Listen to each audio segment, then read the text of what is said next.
Naubusan na nga po kami ng stock ng grocery nga po namin, yung aming mga ginagamit sa pang-araw-araw nga po talaga. Kaya po for today's video, halika na po at samahan nyo kaming mamili sa Dragon.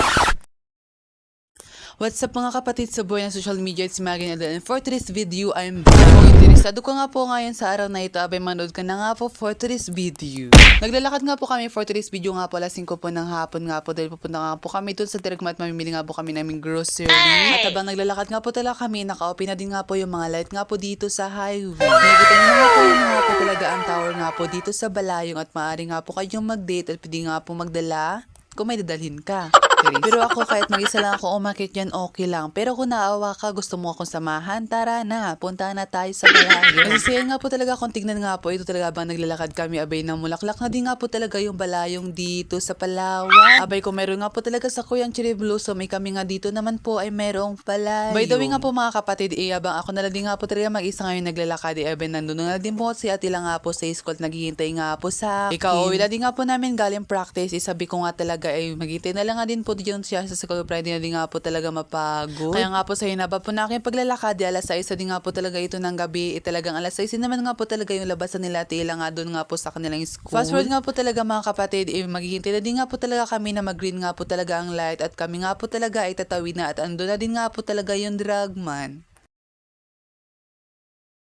Fast forward ulit mga kapatid, at andito na din nga po kami sa front nga po ng Dragman, na kung saan nga po ay dito nga po kami mamimili nga po ng aming mga grocery sa araw-araw. Dahil bilang isang mamamay nga po talaga, ito nga po isang advantage nga po talaga, dahil nga po talaga napapamura nga po tayo dito sa mga bilhin. Kung sa mga maliliit pa nga po talaga tayong in-store, abay nga po talaga ay meron nga din nga po talaga silang tubo at masyadong mahal na hal. Pero guys, mamimili na din nga po talaga kami yung mga gamit lang po talaga ng isang linggo, kasi nga po talaga hindi nga po talaga maaring paramihin kaagad po yung aming bibilhin. Dahil nakabudget nga po na talaga po ang aming mga pera, hindi lang nga po tayo sa grocery, at may iba pa po talagang pinagbabudgetan ang pera. Kaya nga po talaga kung hindi nyo pa talaga alam kung paano nga po mag-budget nga po ng pera, balikan nyo nga po yung aking mga nakaraang video, at andun nga po ang tutorial. At so nga po talaga ng gabi nga magsasara po itong Dragman, kaya nga po nagbibilis na din nga po kami yung aming kilos nga po sa pagbibili at sa paghanap nga po ng mga dapat bilhin. Dahil nakakatakot po talaga, dahil nga po ba kami ay masaraduhan. Kaya nga po talaga sa mga oras ito talaga nagmamadali na din nga po kami talaga sa pagpilit sa pagbili po namin. At isa pa tayo nga po talaga sa mga ganitong oras po ay talagang marami nga po talagang namimili po ng kanilang mga grocery nga po sa kanilang bahay. Dahil unisa naman nga po talaga at pasukan na din nga po talaga, dahil hindi ka na po talaga makakabili, talaga magpo-focus ka na din nga po talaga sa ads. At isa nga naman po talaga i-busy tayo na nga po tayo for today's video, kaya nga po talaga bibili natin nga po talaga dapat yung ating mga dapat bilhin nga po para nga po talaga hindi po makakapagod. By the way nga mga kapatid, kumuha nga pa po talaga kami ito ng cart, talaga hindi rin nga po talaga yung mapupuno. Pero hindi wala po talaga ako, abis sa sunod talaga mapupuno na hindi po yan talaga yung cart. Hindi man po ngayon talaga darating yan po sa tamang panahon. By the way nga po talaga mga kaibigan, ang dami nga po talagang dapat bilhin, kasi nga po talaga wala po tayong budget, kaya for today's video nga talaga po ay kailangan po natin bilhin, dapat yun lang po yung ang bilhin. Natapos natin nga po talaga yung mamili nga po ng aming mga dapat bilhin, talagang dito na din nga po talaga nagpapakontra nga po si Atila, talagang napakaba nga po ng pila sa mga ganating oras. Kaya nga po hanggang dito na lang nga po, maraming salamat, bye bye.